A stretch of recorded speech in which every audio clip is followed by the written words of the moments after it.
I'm Rochelle Criswell. I work here at Boise State University, and I'm going to be helping moderate this session. So I just wanted to give a few housekeeping reminders. Go ahead and use the chat for questions as we go throughout the presentation. I will be collecting those, and we have specific points within the presentation where Joanne and Shannon will be answering those. So if you don't want that, you have a question and you want to answer it and you don't want to forget, go ahead and stick that in the chat, and I will keep record of those. Joanne and Shannon will also have a poll that they will be using separate from our Hopin platform. So they'll have a little bit more information on that here soon.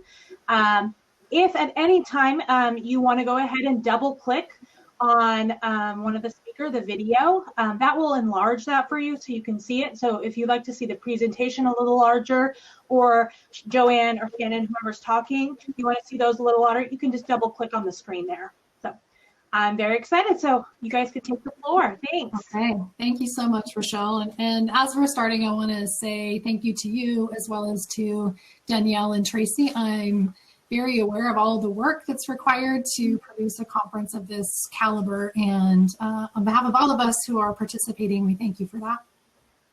So thank you for joining both Joanne and I. My name is Shannon Rush Call, and it's an honor for me to have the opportunity to start our presentation today by introducing myself and sharing a little bit about who I am as well as who Strello is. Strello Group is Joanne and Mai's company, and Joanne is joining me as well. Strello helps organizations and leaders tackle high-stakes challenges and develop new skills to lead through complexity, all while embracing the values of diversity, inclusion, and community. Strello is a word that we made up to represent our company, and it stands for the power that comes from combining strength with love. And it is this combination and this emergent power that we believe individuals and organizations need more of to be successful in today's world.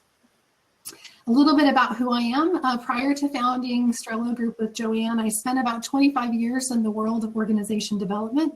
After a short time in the public sector, most of those were in 2 Fortune 500 companies. So I had the opportunity to work for a company by the name of Accenture, which is a global consulting and outsourcing firm, and also spent time at Micron Technology. So for those of you, and I saw at least one Micron friend joining, who are from Boise in Idaho, you are likely familiar with Micron. I'm a change process expert, a strategist, and an executive coach. And the through lines of my career have really been leading complex change and building empowered, inclusive, high-performance teams and cultures. As part of the work that we do at Strello, I am also a fellow at Boise State at the Blue Sky Institute, providing strategic leadership to the work that we do on diversity, equity, and inclusion in Idaho. And I've lived most of my life in Idaho. I'm a wife and I'm a mother to 3 teenage boys who are teaching me about complex change every day in their own way. So with that, I'm gonna ask Joanne to also introduce herself. Thanks, Shannon. Yeah. I am utterly delighted to be with you guys today. I'm coming here to you from Atlanta, Georgia. I heard about this conference last year because Shannon got to present some stuff last year. So I'm utterly delighted that the virtual format allows me to be with you today. Like I said, I'm based in Atlanta, Georgia, and developing women leaders has been a passion and a focus of mine throughout my professional career. Prior to co-founding Strello Group with Shannon, I began my professional career as a biology and neuroscience professor and researcher. And I started my academic career at one of the most preeminent historically Black colleges in the United States for women, Spelman College here in Atlanta, Georgia, where I educated and mentored young Black women in STEM careers for many, many years. And over time, largely informed by my work there, I wanted to have a bigger impact on how to better prepare college students to tackle these huge societal issues that were in front of us. Climate change and sustainability mainly were the ones that I was focused on at the time. And I realized at the time that the kids were fine, that the people that needed to be changed were actually the adults. And so I began to ponder how we could better enroll their professors and then the college and university administrators to think and act differently so that they could provide the students with the tools that they needed to grapple with these larger problems. And eventually what that led me to do is starting to work with not just educators, but a much broader array of organizational leaders and teams, because I finally realized that anyone who's tackling any sort of complex change needed these skills, not just the ones dealing with climate change. Most recently, Shannon and I have co-founded this company specifically to work on exactly that sort of complex organizational change and how to better support leaders. And a lot of our clients are women leaders to better show up in a more fully authentic and human-centered way while leading change. So that is my brief introduction. Awesome. Thank you, Joanne. All right, we're going to start by, as Michelle mentioned, we're going to be using a tool. So Joanne, you want to go to the next slide? We're going to be using a tool called Slido, which is going to provide us a higher level of interaction and an opportunity to get some of your thoughts and feedback as we move through our conversation. So these are the instructions for Slido. You can go to slido.com on your phone. The event code is N659. And then Joanne, if you just want to slide, also maybe slide the, or you can hold your phone up to that QR code and it should take you right to Slido. So I'm going to look over there. Okay, and so let's go back to the slides. We're going to ask you the question, when we say the word trust, what's the first word that comes to mind for you?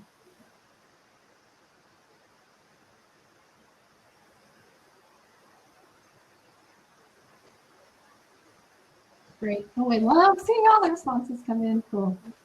So many. Joanne, you want to go ahead and show us some of our early results? So relationship, honest, safe, respect, confidence, love.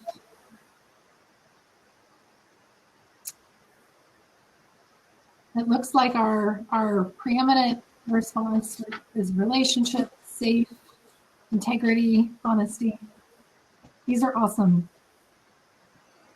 I see reliable, valuable, truthful, companionship. Oh, I like that. Upfront. Great. So all of these words can help us to characterize this thing that we call trust. And today we're going to take the opportunity to really dive into what does trust mean, why is it foundational to relationships, and how can we consciously choose behaviors that are trust earning in our relationships. So with that, I'm going to turn it to Joanne to get us started. Excellent. Thanks, Shan. Yeah. So I want to tell you just a little bit about our company. Oh, my windows. So like Shannon and I said, we are Strello, and Strello emboldens organizations to overcome high-stakes complex challenges by creating conditions for people to better work together towards a common purpose and with greater trust and joy. So trust is built into our mission, and so it undergirds a lot of the work that we do. And we work with individual leaders and teams and organizations to be more courageous to do the brave work that we need to be doing. So this has been a real love journey for Shannon and I to be able to create this company together to sort of bring forth to the world these principles that we have been leading in our own work and in our own on our own organizational missions for a long time. I want to tell you a little bit about what we are here to accomplish as a group today. We are here, we call these intended outcomes, and we're here to accomplish 4 fundamental things. The first thing we want to do is introduce you to a little bit about our foundation, sort of our foundational philosophy and sort of the bedrock of what we believe in, and how they relate to trust and complex change. The second thing we're going to do is to provide an understanding of and ability to apply what we call the 3 dimensions of trust to strengthen relationships. We're going to talk and unpack this word trust and allow you to be much more nimble and facile when you're talking about how to build high trust relationships. The third thing we're going to talk about is to provide you with a deepened ability and skill to enhance the critical dimension of the three of benevolence. So we consider benevolence one of the three foundational dimensions of trust. And the fourth thing is excitement to apply our learning to generate more trust, joy, and connection in all of your relationships and your work. So we have very high aspirations for you today, and we hope that you will leave here feeling as though we've accomplished these four things together. So here's our journey map. Anytime we get a group together, we are actually going on a journey together. And our journey map essentially starts here with the Sterlo Foundations. We'll unpack and define the three dimensions of trust. We'll do a deep dive on benevolence. And then we are going to engage in just a little bit of practice, because it's much more sticky if we actually get to apply some of these things right away to our lives. And so we're going to have a chance to practice this. And then we're going to finish by having final thoughts, all in a very rapid 2 hours together. 90 minutes. 90 minutes, 90 minutes, even less time. Yeah. So what I'm going to do is I'm going to present to you the two foundations that undergird everything that we teach and preach. Like I said, it is the bedrock upon which everything we do, everything we think about sits upon. The first thing is the foundation that leadership must begin with self. And we have a framework called self, other, and system. Self, other, system is the framework by which we understand everything about the world around us, including ourselves. And so when we talk about change in leadership and trust, we have to think about any situation from at least three different dimensions of analysis. From the self dimension, what is my relationship to the change I'm trying to make? And if we turn the trust lens on it, how trustworthy and how trusting am I in this situation? Other is how other people we relate to, what are their perspectives to the change? And so when we think about trust, we often think about it in a dyadic situation, but we always begin with self. And then finally, we have to think about the system at large. And so the system being either the organizing principles or the history or the culture within which we are trying to engage with change. Self-other system is sometimes a little bit tricky to wrap your heads around. So let me give you a very quick and very real example of how this comes into play for our clients. So for example, yesterday I was working with a client who is an economic development director for a fairly large city in Georgia. And we were talking the other day about how an elected official in our municipality misrepresented a particular deal that they were working on to the press, to the newspapers, for his own political gain. So already strike one against trust. And this negative press had very much upset the city council, and there was a lot of drama that was going on. So again, more degraded trust. And what this my client was trying to do is decide whether or not this was her problem to fix. And she didn't know what to do. So the lens of self-other system is a way for us to begin to determine her relationship to the problem, self, the city council's relationship to the problem, others, and the larger ramifications of the issue to the city at large. And very quickly, what we were able to do is understand the problem and ultimately tackle the problem right way and address which areas of trust needed to be further examined and repaired. And then finally, when you put all these three things together, ideally, you can have change that ultimately impacts the world. So we use this lens of self-other system a great deal when we talk about any sort of change and also when we talk about trust. Our second foundation is what we call head, heart, and hand. So this is our belief that in order to lead and make change, you have to understand change from these three different dimensions. From the head perspective, you have to be aware of what you're doing and why you're doing it. So we think about this as knowledge and clarity. The heart dimension, so this is a lot where trust comes in, that we have to engage in approaches that are human-centered, collaborative, caring, in order for change to be truly sticky.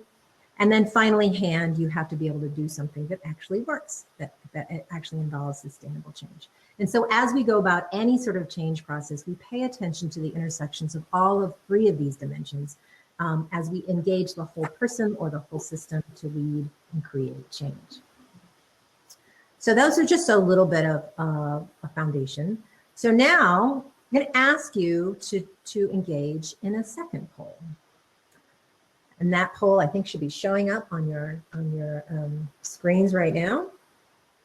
So there's two questions, and I'll just read them really briefly. When engaging in my work, which level do I find myself primarily drawn to? Self, other, system. And when engaging in my work, which H do I find myself primarily engaged with, operating from? Head, heart, or hand? So we're really curious what you guys think about that.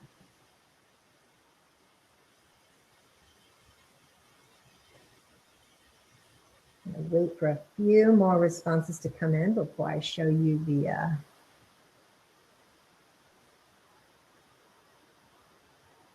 I don't want to influence anybody's answers.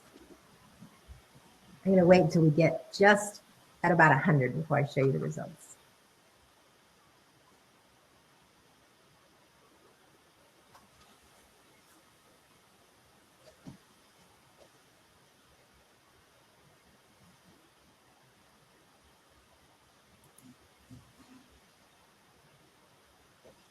All right, here are the results. That is very fascinating. So we're pretty much evenly split among people who initially engage in other and people who initially engage in the system and people who engage in the self. That is fascinating. Shannon, we've never asked this question to a group of people before. We suspected this was the case, but we were not sure. So that is absolutely, absolutely interesting. So now let's see. What did you guys say when we asked you, where do you start, head, heart, or hand? Wow, most of you engage with head. Oh, there we go. Okay, yeah, look at that. Yeah, so, all right, well, that is really, really good to know. Fascinating. Well, I think we're going to do a lot more heart work today, folks. Any questions about, oh wait, I have one more slide to show you. When we think about true change, we really do need to think about it from both foundations put together, self, other, system, and head, heart, hand. And when we think about this, the reason why we start with self is we can't provide for others what we cannot ourselves possess. So if we have a tendency to go to head, a lot of the questions we could ask ourselves is, how might we better engage our heart and our hands in order to create change? With that, I will stop and see if there are any questions. Joanne, we did have one question in the chat that was, what do we mean by system? So maybe a little bit more explanation about that would be helpful. Yeah, so when we think about systems, we think about the context within which change is created. So a system often is the larger, so if we think about this from an organizational change process, right? Self is our individual relationship with whatever change you're trying to create. Others often is our team and our department, and the system could be our organization, our country, a particular initiative like racism, climate change. These are these larger sort of environmental components that are really important for us to examine if we're thinking about engaging in any sort of complex change. So sometimes we can think about it as interconnected pieces and parts. Sometimes we can think about it as principles or procedures, or sometimes we can think about it as culture or some of these larger intangibles. I think one of the useful things to think about when we think about self-other system is that it's scalable and that you can apply the framework based on your particular situation. So self is always starting with self, but other can be defined in different ways. It can be one-on-one, it can be team, it can be department, and then same with system as Joanne has described. So you get to apply that based on the particular work that you're doing or the change that you're leading. Yeah. And I see another question about head, heart, and hand. So let me go over that again. Whenever we engage in change, not only do we have to think clearly, we have to know what we're doing, we have to have the strategy, we have to have knowledge, we have to have clarity. We believe that true change can really only happen if we connect with others. So this is the collaborative piece, this is the compassionate piece, this is the human-centered piece about this. And so even when you're just combining head and heart, you already have a much more powerful duo, because you're not just thinking about facts, right? You're thinking about relationships, you're thinking about perspective taking, you're thinking about what would it take for us to collaborate on something. We often call this change with, not change to, right? We want to change with those others that we are engaging with. And so that invites a whole other level of inquiry and skills, and we call that heart. Now, head and heart are not sufficient unless we include hand, which means it's not sufficient just to think something and feel something. We have to be able to do things. So head, heart, and hand become the litmus test by which we engage in all change. And so we have to kind of be honest with ourselves. Are we front loading only on the head piece? Are we forgetting our connectedness and our compassionate piece? And are we so much in our heads and our hearts, we are forgetting that we actually have to do something? So we use this head, heart, and hand as a way to talk about and double check ourselves and analyze any particular thing that we're trying to do to make sure we sort of covered our own bases. Shannon, does that seem like it covers? Yeah, sounds great to me. All right. In that case, I'll turn things over to Shannon then. You're welcome. It looks like that was helpful, Joanne. So good. Yeah, good. I'm so glad. Okay. Keep going. All right. So we are, with that as sort of the context of the Strello Foundations, now we're going to dive into the model of the 3 dimensions of trust. So you guys have likely seen the iceberg metaphor, right? It gets used a lot in conversations like this. And there's 2 particular reasons why Joanne and I are choosing to use the iceberg metaphor for today's conversation. The first is that this conversation in 90 minutes is really meant to be the tip of the iceberg. You could spend a lot of time, you can spend a lifetime studying the topic of trust. And the second reason that we use the metaphor of the iceberg is that, like the iceberg, much of what we know about trust in our work and our relationships is invisible, right? There's so much happening under the surface. And for us to work and to lead change effectively and to build high trust relationships, trust and what earns and builds trust needs to be made both visible and conscious. Next slide, please. So a few things I want to say as we start the conversation about trust. Trust is inherently at its core about risk. Trusting is a vulnerable act, and I have something to lose. I have something to lose by trusting. Oops, can we go back to the slides, Jen? Yep. That thing that's at risk for me that could be lost, that could be my money, that could be my reputation, that could be my feelings or my sense of self-worth. What's at stake is going to depend on the relationship and on the circumstances. Trust is also an intentional act of faith. So it's a choice that each of us get to make, and we're putting our trust in another person, in a relationship, potentially in our organization. And we are each also wired to approach risk and trust differently. And this is kind of the classic nature versus nurture. Some of us are naturally more risk takers, and some of us are naturally more cautious. You know, we come into the world with an ingrained orientation, and then we're shaped by all of the experiences and the systems and the cultures in which we grow and we participate.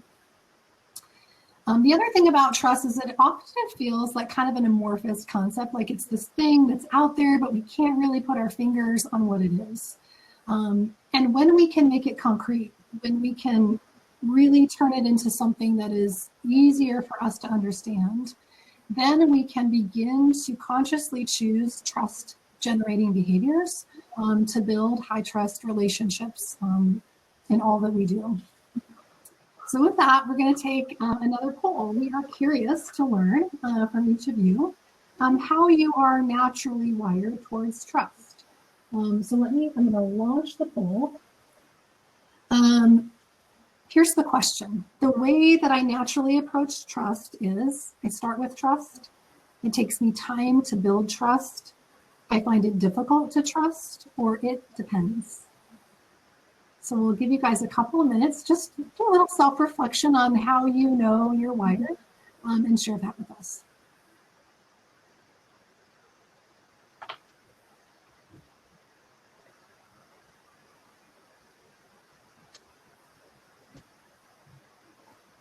Should I do the reveal? Yeah, go ahead. It's shifting a little bit. Okay, so yeah, we're different. So 35% of us start with trust. Numbers are shifting a little bit. For some of us, it takes us time to build trust. For some of us, it's difficult to trust. And there's quite a few of us that are in the it depends category. So you can see, right, based on our responses collectively, that we're each wired differently. And that is absolutely beautiful, wonderful, and as it should be.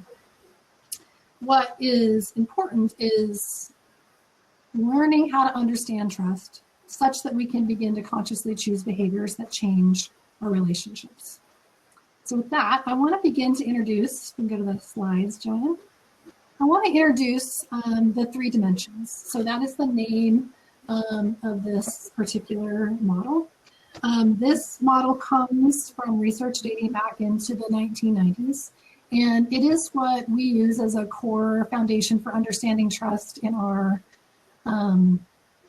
consulting work as we're thinking about leading change, and also in the work that we do with clients on coaching. So there's 3 dimensions, and I'm going to take a little bit of time to define each of them. So the first dimension is benevolence.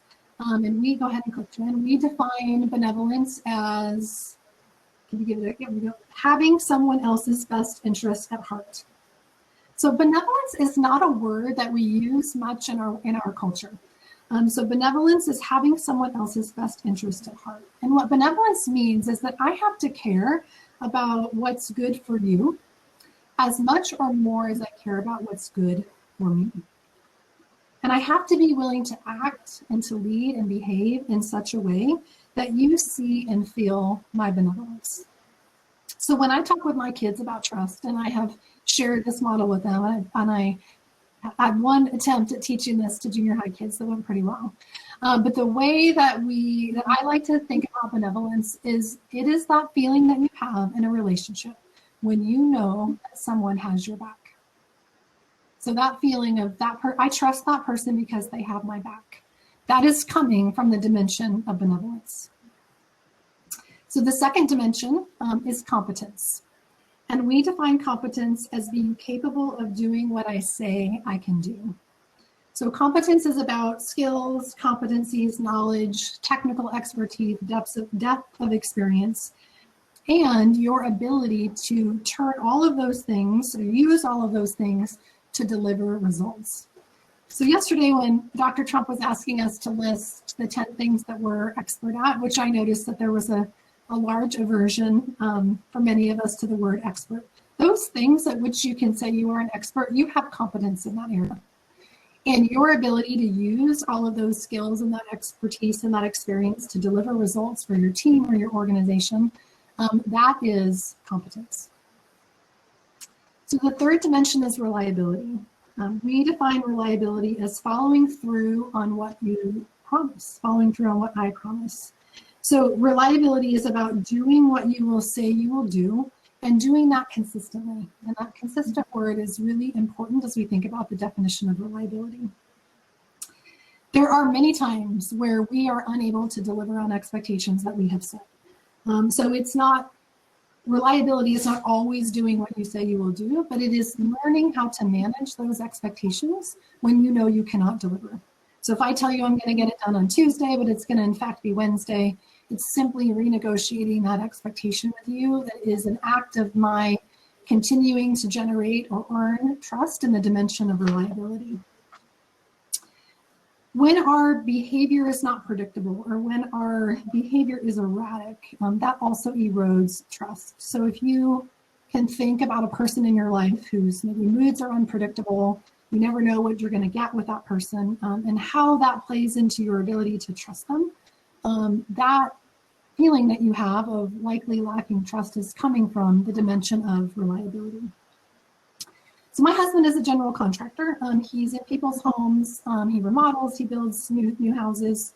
And he and I have talked a lot about the 3 dimensions of trust as he has been working with customers. And I find it to be a really kind of a good example because many of us have the experience of inviting somebody into our home or into our apartment to do something for us, some sort of work, whether it's plumbing or general contracting. So when he's thinking about benevolence with his customers, he's thinking about the fact that doing work in their home is an invitation on their part. It's an act of trust on his customer's part to invite him into their home, to allow he and the subcontractors who work with him to be present in his home. They're trusting that they will treat the home as if it's their own. They're trusting that they won't steal from them if they're not home when they're working, right? There's a whole dimension of benevolence that's a part of what he's trying to communicate when he's working with customers.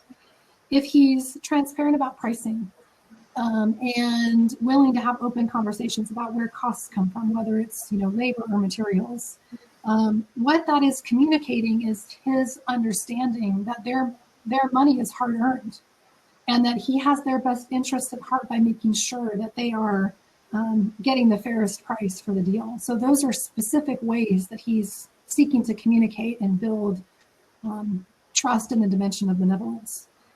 If it's competence, if it's laying tile or framing a room or hanging sheetrock, does he know how to do those things? And if he doesn't, is he bringing in an expert to do that? And reliability, he shows up on time. He's there when he says he'll be there. He calls back when he says he will. So those are the ways that we can begin to see how the dimensions of trust show up in our everyday experiences. So a couple things I want to say, just additional points. The 3 dimensions, which I hope you can see from that example, they're very different things, and they often get conflated inside this broader concept of trust. So beginning to build your awareness and skill to see them as different dimensions, all contributing to the broader concept of trust, is really useful as we create relationships and maintain relationships with people. The dimensions also pull on each other. So at times, depending on the situation, one dimension may be important than another. And our overall level of trust in an individual is only as strong as the weakest dimension. So rebuilding trust, and I see some questions in the chat about rebuilding trust, it requires you to determine which dimension is most degraded. And it's only then that you can begin to rebuild and restore trust by addressing that particular dimension of trust. So for example, if benevolence in a relationship is breached, no amount of competence or reliability is going to make up for the benevolence that's missing in the relationship. Only repair in the dimension of benevolence will account for damaged benevolence. So what I want to do is based on that, see if we can generate some examples of behaviors. So if we go to the next slide, Joanne. Generate some behaviors that you would associate based on that with each dimension of trust. And we're going to do this one dimension at a time. And actually, Joanne, let's go back. Let's go back to the, sorry, that was my bad. Let's go back to the definition that you can see them as I'm matching the polls.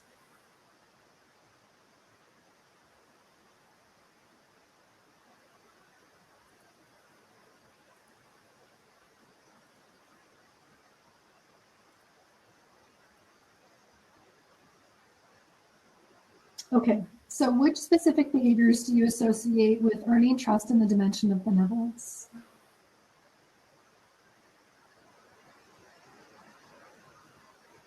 I really like seeing all of these come in. So I'll read a few of them, and then maybe, Joanne, you can share your screen. So we're not seeing them show up on my end. Oh, really? Kind of weird. Try again. Oh, there we go. Oh, there, yep. So now they're coming. I think I had accidentally hit the hide results button. So these are awesome. Awesome. All right, I'm going to reveal. Okay. And I'll read some of them as they're rolling through too. So, and in fact, on these, we should probably show them as they're rolling. So curiosity, dedicated time or other love language, empathy, which we're going to talk more about, asking what someone needs to be successful, doing a task for someone, active listening, kindness, confidentiality. Confidentiality, that's an important dimension of benevolence. Being honest, sincerity, kindness, asking me about my feelings. So this curiosity about self and who I am. or how I'm doing. Understanding mutual goals, not expecting anything in return. Able to cheer for others' success. I like that. Showing an interest in my growth, happiness, open communication, self-sacrifice, advocating.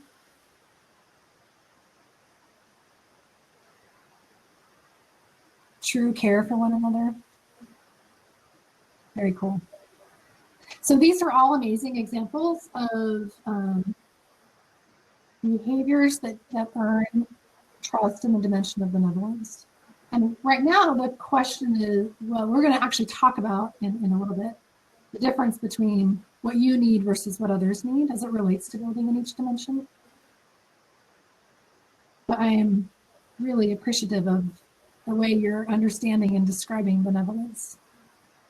So I'm going to launch the next question, which is similar. It's what specific behaviors do you associate with earning trust in the dimension of competence? So again, thinking about competence, it's our ability to deliver on results. I'm capable of doing what I say I can do.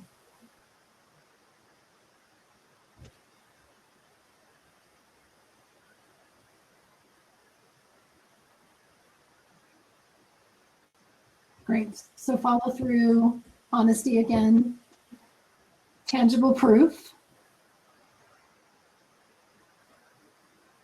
meeting expectations, not being micromanaged, closing the loop, delivering an end product, execution, being confident, having someone task you with a challenge. Yeah, that means they trust in your competence. Ability to communicate, actually showing results, fulfilling commitments, credentials, results, exclamation point.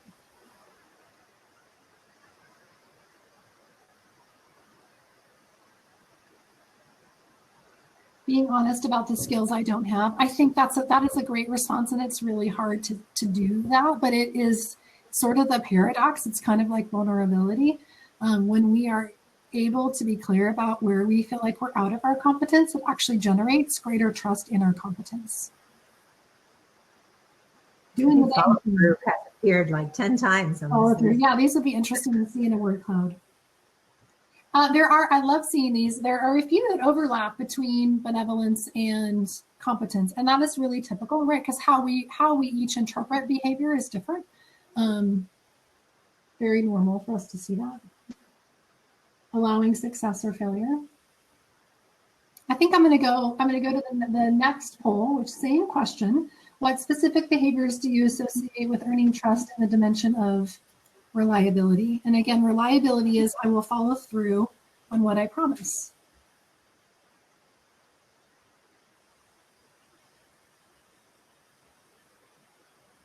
Did it launch? Yep. Okay, great. I think that it went back to the, it looks like it's back to reliability. Never mind, sorry. Yep, we're good.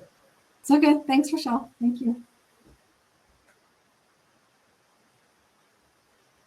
Consistency, timeliness, clear expectations, follow through, open communication, showing up, quality work, being on time. Time is an important dimension of reliability. Being present, providing detailed end results, honesty, honest communication, consistency, keeping your word. What I love is the intersection, right, between competence and reliability. Right. That's kind of interesting.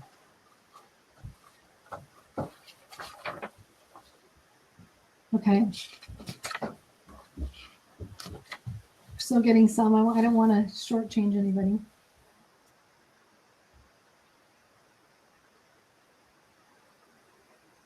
Cool. Okay, let's go ahead and go back to our slides. Thank you for sharing all of your thoughts on the different behaviors that generate trust. And, as Joanne is noticing or pointing out, there's definitely intersections between how we perceive the behaviors that build trust in a particular dimension, which is a really great segue to what we're going to talk about, which are some truisms of trust. So one of the key skills that from a Strello perspective that we work with leaders to develop is perspective taking. And that is thinking about the lens of self, other, and system. It's choosing to see a situation, a relationship, or a problem from someone else's seat. And when we think about trust, we can apply that same skill of perspective taking and looking at the world through multiple levels of analysis to trust. So there's two truisms about trust. The first is that we all want to believe we are trustworthy, even though ironically we struggle to trust others. So what that means is that I believe I'm trustworthy, but maybe Joanne isn't quite so trustworthy, right? Like, I'm good, she's a little sketchy, right? That's the first truism. The second truism is believing we are trustworthy and being perceived by others as trustworthy are two different things. And this particular statement can be kind of a mind bender, so I want to say it again. So believing that we are trustworthy and being perceived by others as trustworthy are two different things. So my belief in myself that I'm trustworthy and Joanne's perception of me as trustworthy, those are two different things. And as leaders of change, it's important that we can be able to distinguish the difference. And it's why we return to the foundations of self, other, and system. So next slide, please. So one of the things that we say over and over from a Strello perspective is that leadership starts with self. And we must lead ourselves before we can lead others to create change. And this applies in the context of earning, building, and rebuilding or repairing if we need to trust. So if leadership starts with self, what does it mean to lead yourself when we're talking about trust? Next slide.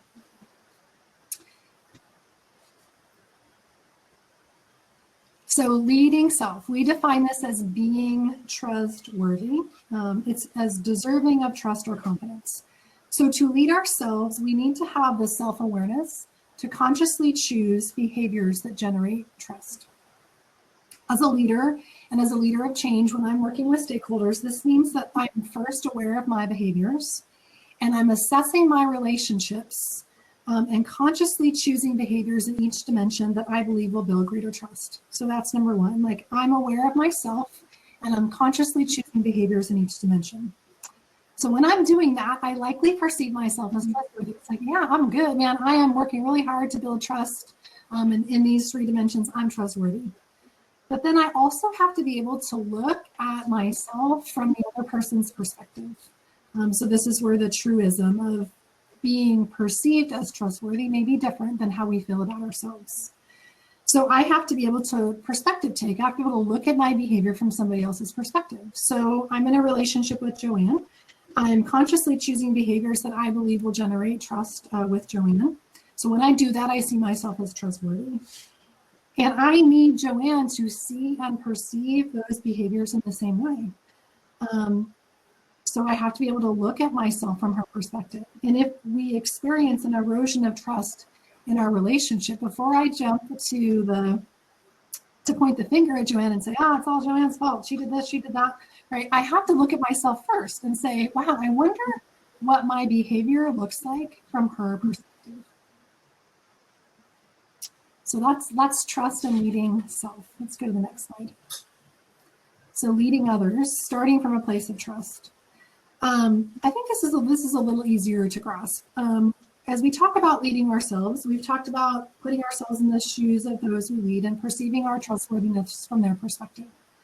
But to lead others and to be in relationship with our stakeholders, we also need to be trusting of them. So we want them to see, feel, and hear that we're starting from a place of trust. And this trust is really required for them to engage with us, and it's particularly necessary if they're engaging with us in change. Trust is a precondition for change. And we will at times experience erosion of trust. Somebody else will do something that erodes our trust. only once we've looked at our own behaviors. So when we've applied the leadership starts with self and we've looked at our behaviors from their perspective, can we then turn and look at and examine their behavior in terms of helping to diagnose from how they may have eroded trust from our perspective in a particular dimension. So we're going to do another poll, and then we'll pause, and I see some questions that are being generated in the chat. So we're going to ask you to think about now applying the dimensions of trust to your own behaviors as you consciously seek to build trust in your relationships. So and there's 3 questions. I'm going to read them and then I'll launch it all because they're all going to come out together. So the questions are, as you think about how you display trustworthiness, so you're consciously seeking to communicate to somebody else that you're trustworthy. Which dimension do you lean on and use the most? So that's going to be question 1. The second is, which dimension would you benefit from paying more attention to? So perhaps, like I lean into benevolence big time.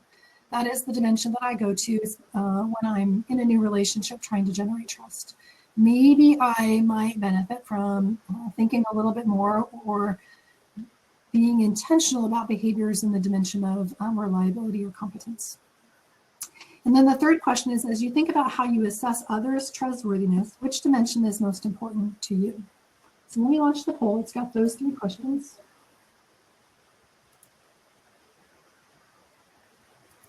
Oops. Hmm.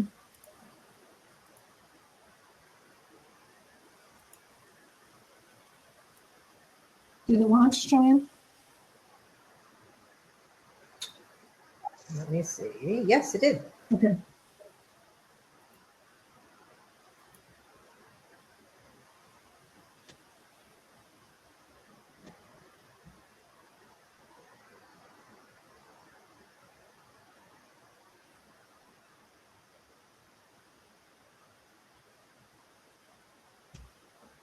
And again, I'm going to wait before I show the results. Okay, cool.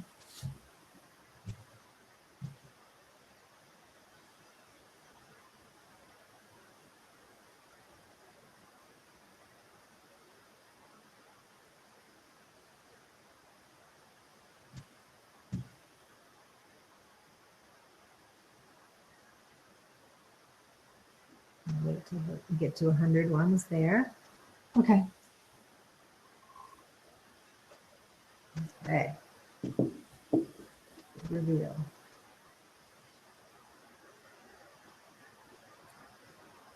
Can we do question number 1 first? Is that numbered? Is that number 1? Number 3.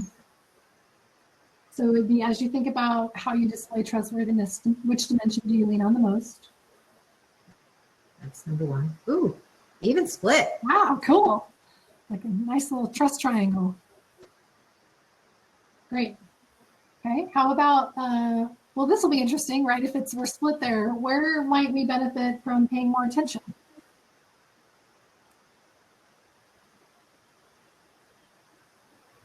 Benevolence. Just fits well with where we're headed in our conversation. Yeah. And then how about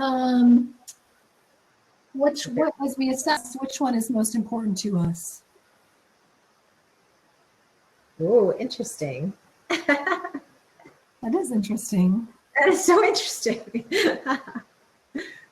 I wonder about the connection to our natural orientation of this group to head and the connection to reliability.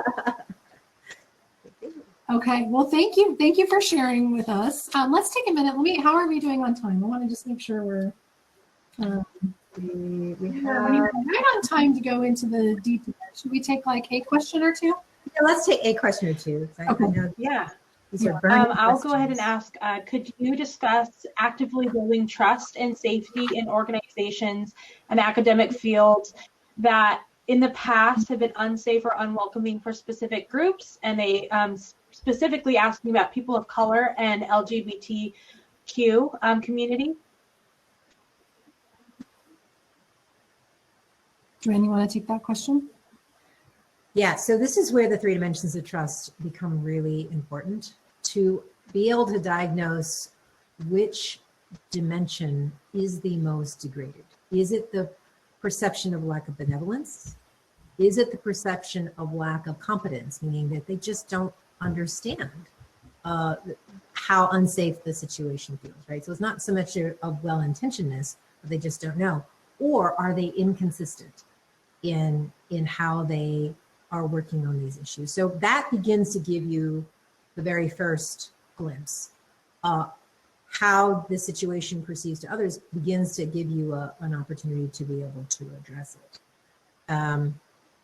Following that, I think there is a conversation that needs to be had, specifically pointing to the dimension that needs to be addressed first. And like Shannon said, no amount of competence can fix benevolence, right? No amount of benevolence can fix reliability. So being really clear, even though you probably can say all three are broken, right? But at some point, one broke first. And so just even having this language is super helpful to begin to have that conversation. We are having lots of conversations like this all over the country right now with regards to race and systemic bias, right? And the dimension, and I'll talk about this in a little bit, but the dimension that we find to be the most broken is benevolence, right? Followed by competence, and they tend to find each other. Jem, did you have anything you want to add? The one thing I want to add in it is that I think it's also helpful. You can apply these dimensions at the systems level. So thinking about what's happening in an organization as it relates to policies, programs, or the application of those policies and programs, it may help you to understand why there's eroded trust. Is there a lack of benevolence in the performance management system?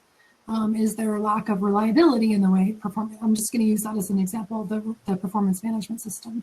So trust exists. It exists from self perspective. It exists in one-on-one or one-to-many relationships within groups, but it also exists within the organization.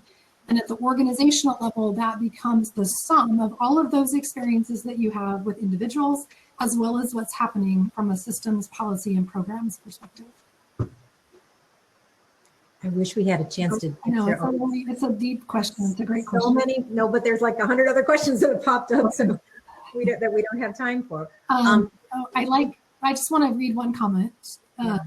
Danielle is saying this is important for building intersectional movements for change. And I just want to say that we agree. Yeah. So I do think we should, in the interest of making sure we get through all of our content, Joanne, I'm going to turn it to you to do a deep dive on benevolence, which we've identified as a place where we could spend more time. Great. Thank you, Shannon. Yeah. Yeah. I'm going to talk a little bit about some. So I'm trying to try to weave in some of your questions, and let's see if we can Great. Address those in some of my comments.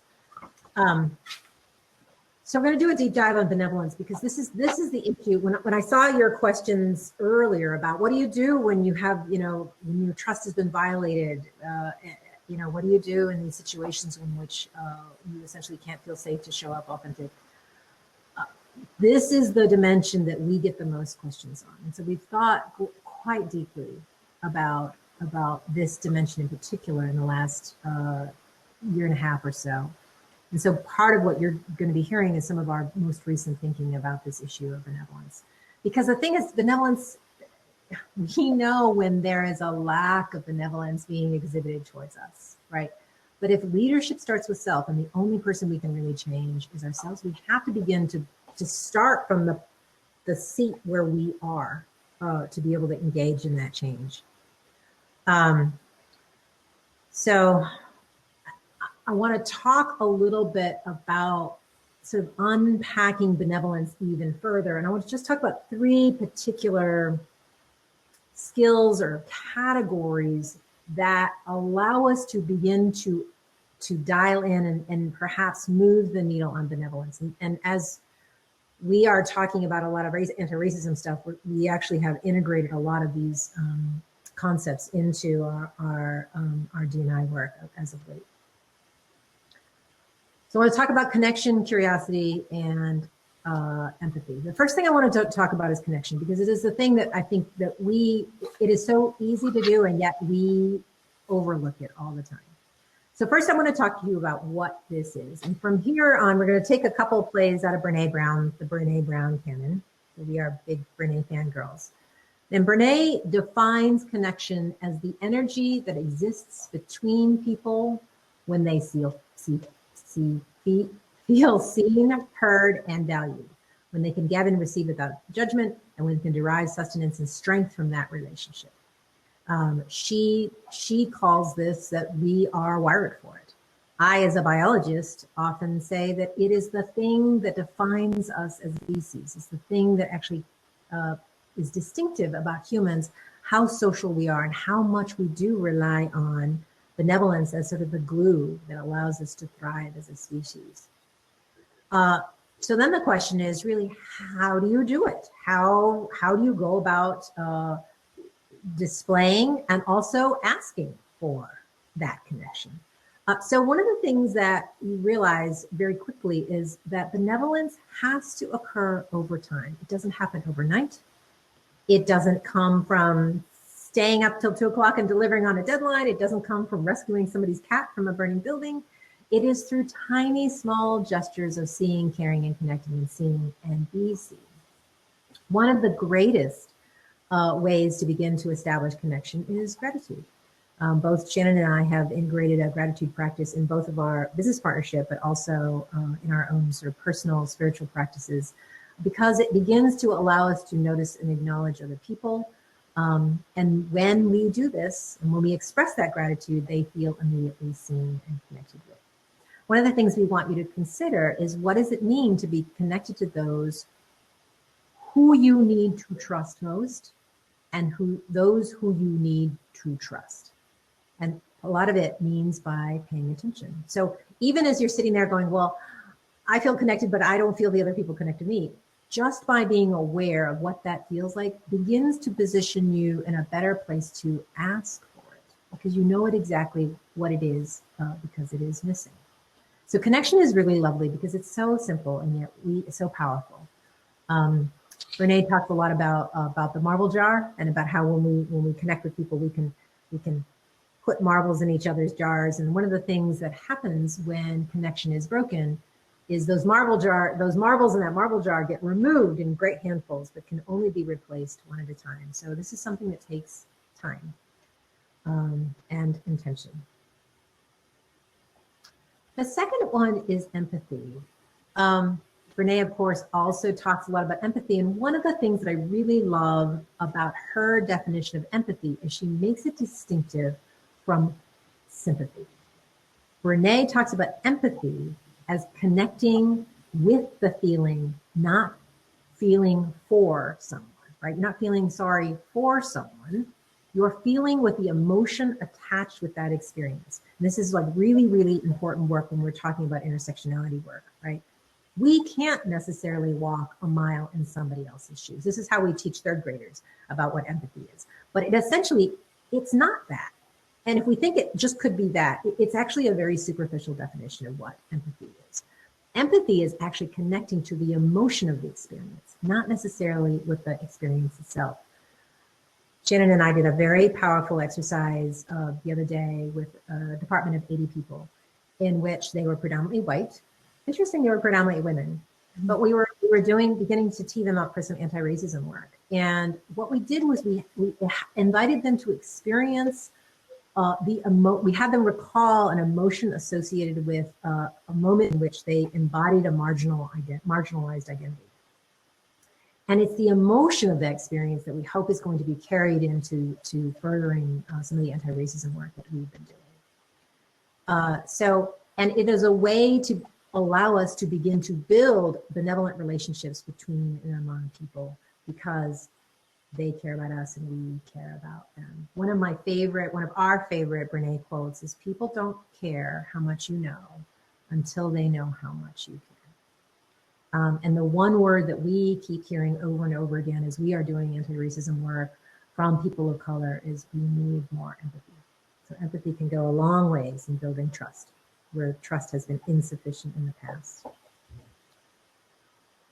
we don't have time to unpack this too much, but I do want to say that even within empathy, we want to unpack this a little bit more. And so there are essentially different empathy skills that I don't have time to unpack them too much, but essentially even within empathy, there are different ways you can practice the skill of empathy. One of them is beginning to perspective take, right? Making the assumption that your perspective on the world is limited and biased just to you, right? And to be willing to be open to seeing the world from somebody else's perspective. The second one is to be non-judgmental. I'm a quite judgy person by nature, and so this one has been a very difficult one for me to learn. But and we are often most judgy of others where we are most judgy around for ourselves, right? So to practice this idea of being open and non-judgmental and just sort of sitting in that connection is also really important skill for empathy. The third one is this reciprocity, right? Communicating, identifying, communicating, just being able to express your understanding of other people's feelings. This is also really helpful because again, it touches on that connection piece by being able to see, understand, and reflect people's feelings about a particular situation is a way to also build your empathy chops. And then the fourth thing is, we're all triggered, we're all human, and just to sort of take a mindfulness approach to it and just realize that emotions are emotions. We don't have to let them stick to us. And we don't want to overact or underreact when it comes to these emotions. So these are very sophisticated ways in which we can think and talk about empathy. I wish we had more time, but we don't. So I'm gonna have to move on. The third category is curiosity. And this one is a great one. This is one that we coach a lot of our clients to practice, and we practice it ourselves a lot when we're talking about working with clients. And curiosity is essentially the desire to close the gap between what we know and what we don't know. And how do you know that? You put yourself in the learner's seat, not the knower seat. And how do you do that? By asking questions. And so this is Brené's starting list of curiosity. I love this list so much because it begins, even if you're bad at curiosity or you're naturally perhaps not a very curious person, or you would like to lean more into curiosity, but you tend to jump to judgment or knowing quickly. Especially those of us that are more heady people.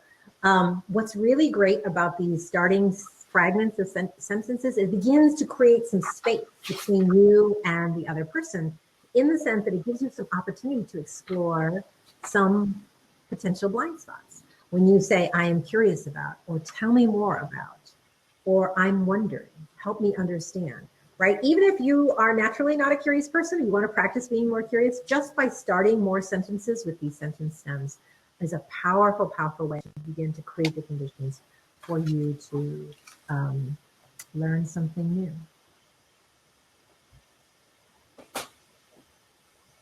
What am I going to say about this? Oh, so we start with benevolence because this is where people both need the most work for themselves, and it is the one that is most toxic and harmful once trust is eroded. So we want to build your chops in terms of your understanding of what is benevolence and how to engender it yourself, as well as request and build it between you and others. Looks like there's another poll. We have a poll. We have another poll. And the poll question is, got too many screens open up. I think she's activated the You want me to read it, Joanne? Yes, please. Of the 3 skills of benevolence, which would be the biggest game changer in your relationships? Create a more caring connection, demonstrating more empathy, or leading with curiosity? And the results are moving all over the place as the polls come in.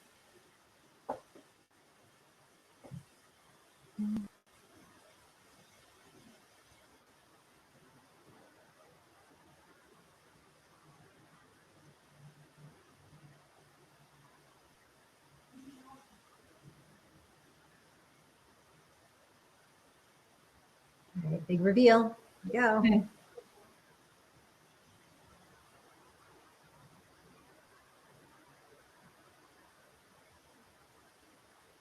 This is so consistent, Shan, Yeah. with how people answered. This is great. Yeah, curiosity. We can all use a little bit more curiosity and a little less judgment. Yep. We're going to be giving you a copy of these slides. I can't remember where those stem. I think it comes from Brené's Dare to Lead. She has a whole chapter on these questions, but we often tell people just go ahead and print out those STEM questions and start using them. Like, just sprinkle them into your conversations and see what happens. Fantastic. Great. Yeah. And right. So the great thing is curiosity is harder because you have to be really, you have to actually create space for that to happen. You don't just get better at getting curious just by saying I want to be more curious. You have to actually do something different. But the connection piece is a little bit easier. It just means a little bit about slowing down and having a little bit of more awareness of where the opportunities are. And because it's tiny gestures, right? You don't have to, like I said, you don't have to rescue somebody's cat out of a burning building. All right. You have one more slide, Joanne. Yes, one more slide. Last slide, and then I will be done. We talked about head, heart, and hand earlier on as one of our foundations. If you look at head, heart, and hand, and you look at the 3 dimensions of trust, benevolence, reliability, and competence, what you actually can see is that trust also has a head, heart, hand component to it. Benevolence is heart, competence is head, and reliability is hand. So reliability is about doing. Am I going to do the thing that I promised that I'm going to do? Competence is about, do I have the skills and knowledge to do the task? And then benevolence is about having the other person's interest at heart. And how we do that is through empathy, connection, and curiosity. So the last thing I'm going to say about trust is, of course, you don't just check a box and say, okay, we're in a trusting relationship and we're good, right? It has to be considered to be fluid and changing. And at least there's always a possibility for it to be different. So if it's insufficient today, there's always a possibility through inquiry, through courageous questions, courageous conversations, through your changes in your own behavior, that you can change trust over time. And it's a feedback loop of constantly assessing, repairing, maintaining, rebuilding. It is a journey, never a destination. And so the nice thing about using the 3 dimensions of trust and also the 3 dimensions of head, heart, hand, it allows us to guide and anchor our behaviors, our thoughts, and our feelings throughout this. So it allows you a lot more flexibility and a lot more sort of opportunities to talk about trust and make it more concrete. Because one of the things, I don't know if Shannon said this earlier, but we can't rebuild, regain, repair trust unless we can make the thing that we are trying to repair transparent, explicit, something that we can hold between us and say, we need to tend to this thing that is broken. So only by making something clear can we actually create the conditions of actually fixing it. And with that, I think it's time to practice. It's time to practice. Oh my goodness, we're right on time. I know, we're right on time. Yeah, it's good. Wait, can we answer one question before we practice? Yeah. So there is one that people have voted in track. A sense. Do you have any suggestions on how to connect with the emotional component with someone who isn't very emotionally aware? Shannon, I'm going to let you take this one. You're a socially connected person. Okay, let's see. How would I do that? I would pay attention to their language. I would pay attention to how you think they may be most receptive to connection. So I think I would start with mindfulness and try to notice, right, what they're like in relationship and how you can build connection from their perspective. We talk a lot about meeting people where they are, right? And so even for someone who's sort of has low EQ, because we're human, there has to be some fundamental connection between them and us, right? So it might look really different for that person than it does for you. So I think, Shannon, I think you're right. It's about really, really noticing and being super curious. How do they exhibit? What's the language that they use when it comes to connection? Yeah. The other thing it makes me think about is building emotional literacy. And that takes time, right? But you could, depending on the relationship you're in with somebody, you could begin to help build emotional literacy in your relationship between one another by talking about that and exploring the language of emotions. I mean, there's a lot of good research and information out there on emotional literacy and vocabulary that's suggested to us as we do that. So that would be my other thought. Excellent. That is a great thought. All right. So we're going to move on because we do want to stay on time. What we're going to do now is we're going to practice. So you've heard us do a lot of talking. So now I want you, hopefully you guys have a pen and a piece of paper, because I think this is how we're going to do this. Mm-hmm. Some way to jot down some thoughts. So the exercise is going to go like this. Pick a relationship in your life that you would like to have increased trust with.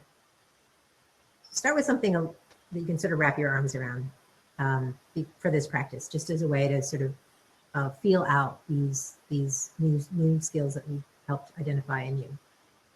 So the first thing you want to find the relationship. So imagine that in your head. Second thing, identify which dimension of trust is most broken.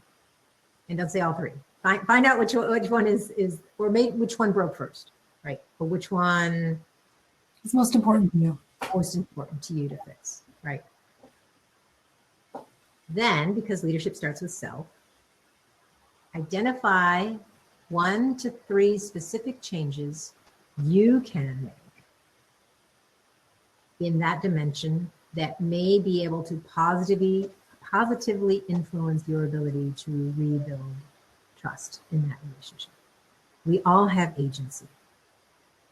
So the question really is, before you point the finger at others, what can we do ourselves to begin to change the dynamic of this relationship? I'm going to give you about 5 minutes. I'll start a timer.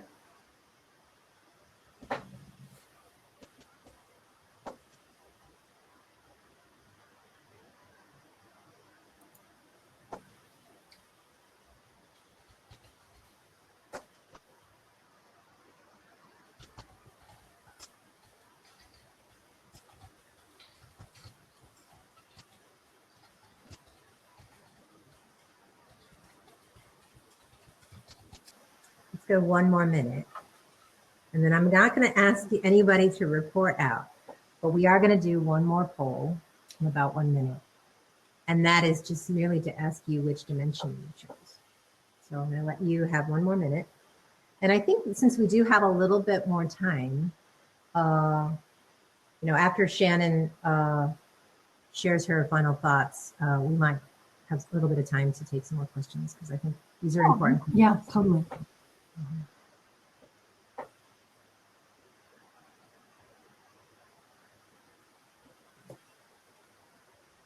About 30 more seconds. And then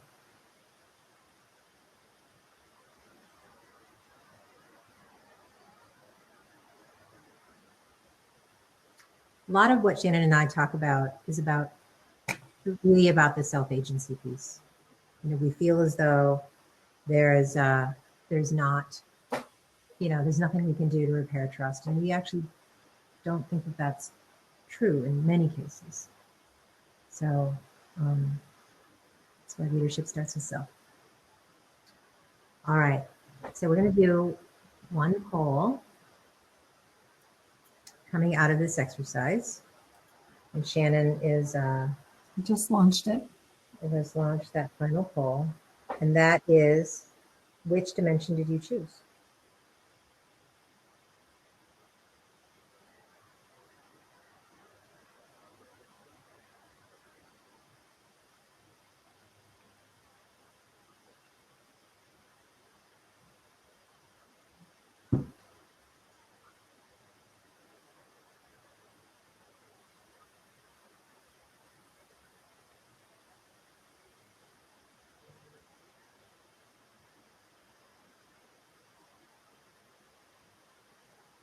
quite up to 100 yet.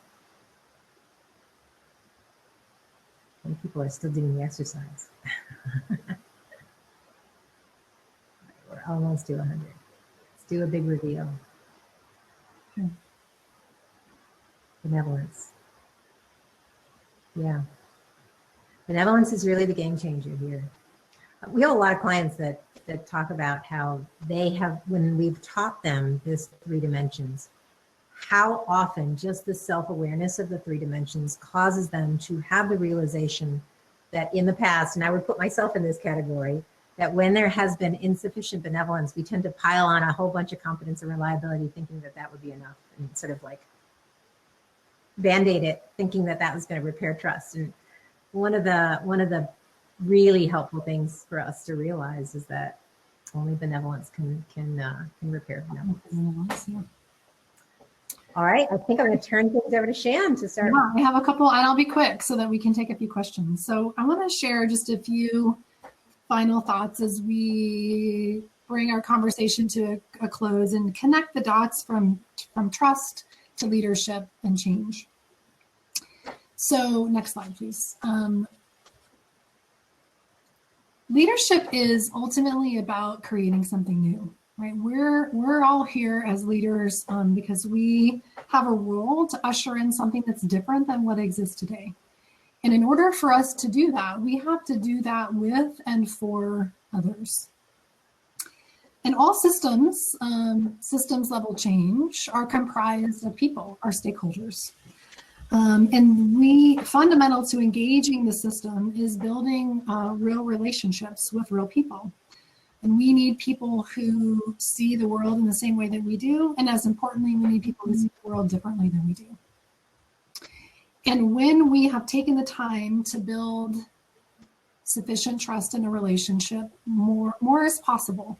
More is possible in that relationship, more is possible in our work, more is possible really on any level that we think about, particularly when we think about it in organizations and the work that we do.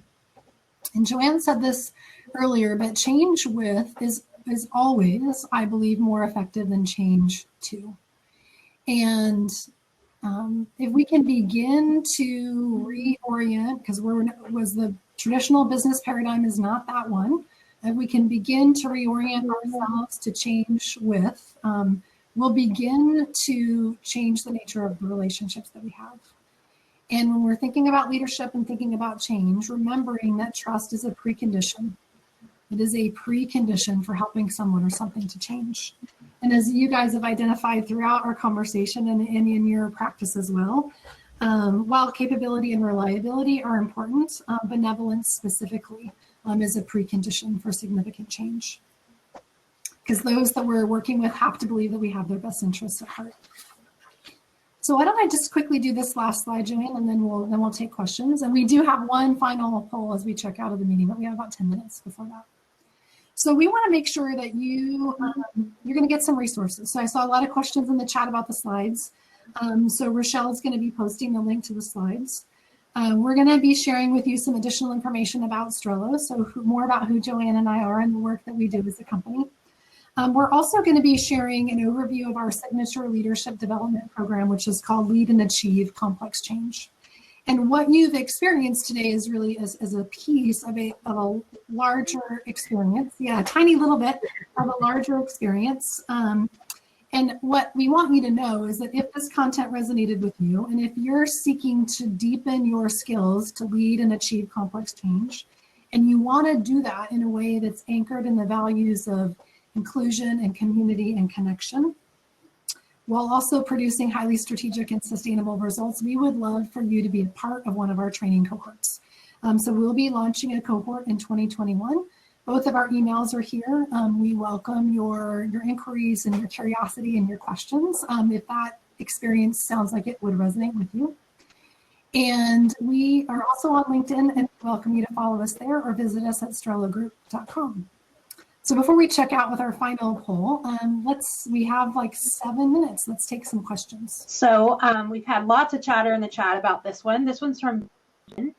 And Jason asks, how can I encourage women to take more risks without seeming like I'm mansplaining or being condescending? I see to take risk even in things like learning a board game from a family. I'm supportive, but where I would not care about losing if I learn. My girls worry about making a mistake and don't get the opportunity to learn from mistakes. Please be gentle in your answers. It takes a lot for me to put myself out there at the women's conference. Thanks in advance. Aw, yeah.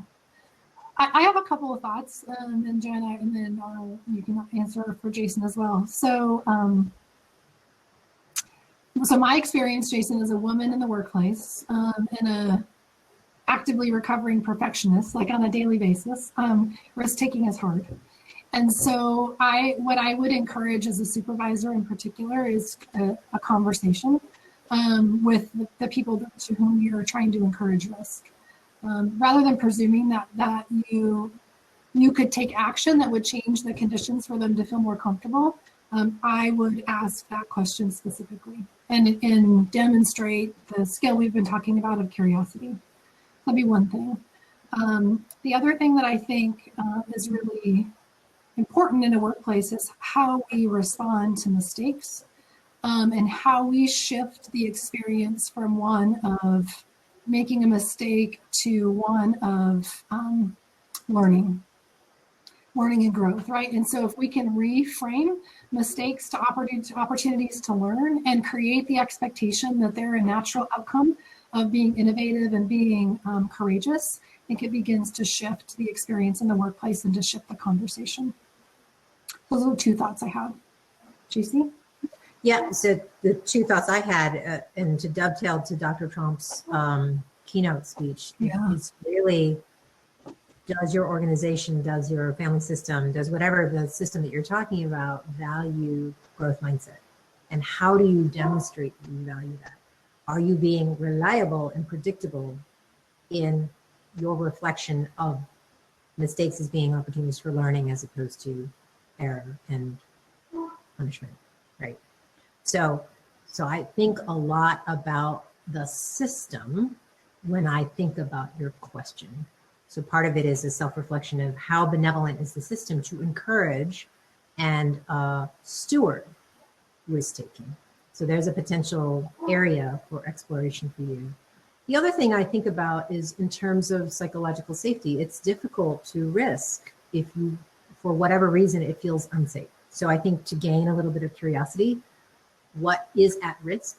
Because right, it's all about perception of risk. So what is the perception of risk with individuals, with a group of individuals that are perceived to be unwilling to be bold and to get super curious, right? So that's where actually those STEM questions about curiosity, I'm curious about. The story I'm telling myself is, you're not willing to, I'm not seeing risk-taking behavior, whatever it is.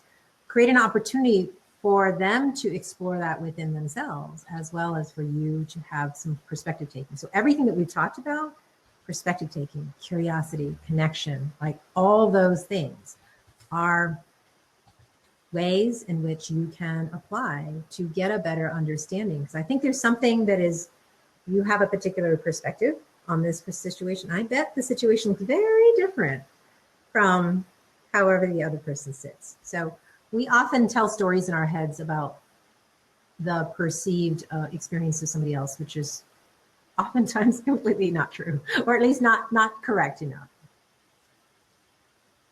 That's what I would have to say about that. Great. Should we? I think we are almost out of time, so shall we? Yeah.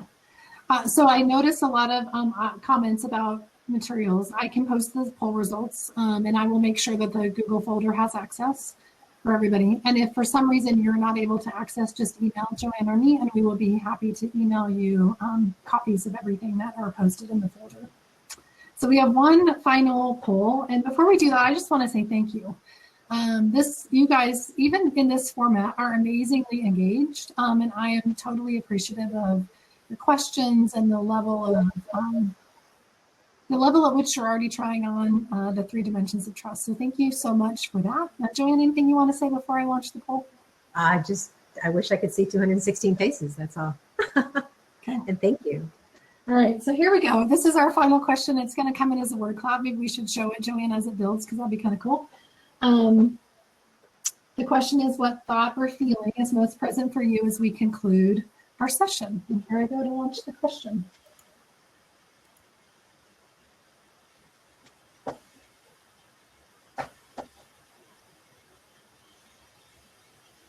Do you want to show your screen? It's kind of fun in the word cloud because it, like, you know, they shift and move as they come in. This is delightful. I love it. I know. Oh, benevolence. Excellent. I have work to do. That's a good one. That's good. That's brave.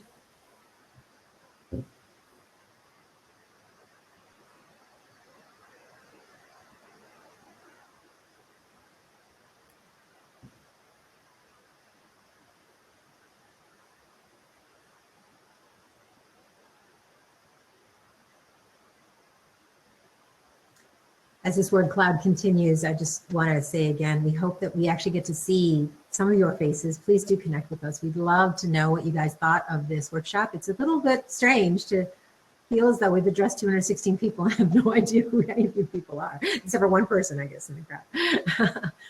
So please do email us, reach out, like us on LinkedIn, connect. Yeah.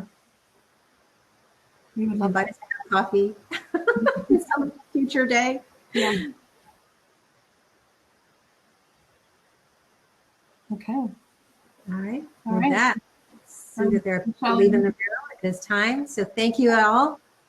Have a great rest of the conference. Thank you so much, everybody. Bye. Bye, everybody. Bye.